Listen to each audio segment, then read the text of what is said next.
Hello again, my name is Gabe Zollner. A friend of mine sent me a little email that I wanted to relay pieces of it to you. And this was written on israelnationalnews.com. And it's about a certain admiral. The admiral's name was Admiral Gaouette. That's Gaouette. Admiral Gaouette was head of a strike force in the Persian Gulf, and that was on the USS Stennis Carrier Strike Group. And they were stationed again in the Persian Gulf. They were relatively close to Benghazi, Libya. And according to what this article says, is that Admiral Gaouette was mysteriously summarily stripped of his command during the attack in Benghazi, Libya. Interesting, isn't it? This is during the attack. And several days afterwards, it was reported that Admiral Gaouette was summarily relieved of his command during a major operational contingency event during the Benghazi attack for the alleged claim of inappropriate leadership judgment. Okay, you got this? Now here's an admiral of the Strike Carrier Group, and he was relieved of his command after the Benghazi incident. And the justification that they used, again, was that they felt that what he did was inappropriate in his judgment. Interesting. Well, what's even more interesting is we can't find Admiral Gaouette. Nobody knows where he is. And people are looking for him. Now, what's also interesting, and I had made mention of this before in a number of videos, Obama would not be able to launch a military strike in a foreign nation without prior approval. Or, as this article states, he would have to authorize a document which would therefore allow intervention into a foreign jurisdiction. And they call that a CBA, cross-border authorization. Now, without a cross-border authority, no one can enter. No military intervention can take place. Now, Obama did not give this CBA to Leon Panetta. He didn't give it to anyone.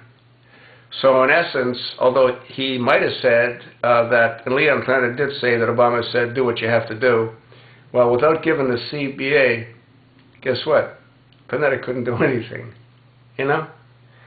Now, either Obama is too stupid to have known that, or he knew it and didn't provide it intentionally, knowing that absolutely no assistance can be given to the gentlemen that were under attack. That's Glenn Doherty, Tyrone Woods, Christopher Stevens, the ambassador, and Smith.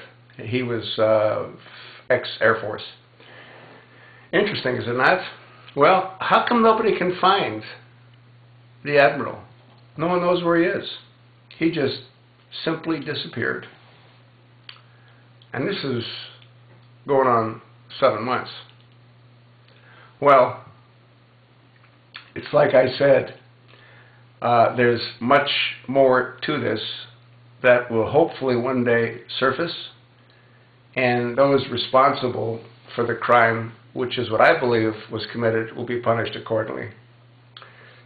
And if you want to know what I think happened, go look at some of my previous videos. I made it very clear as to what I believe happened.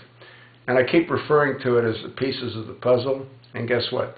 They all fit. Yeah, nothing else makes any sense.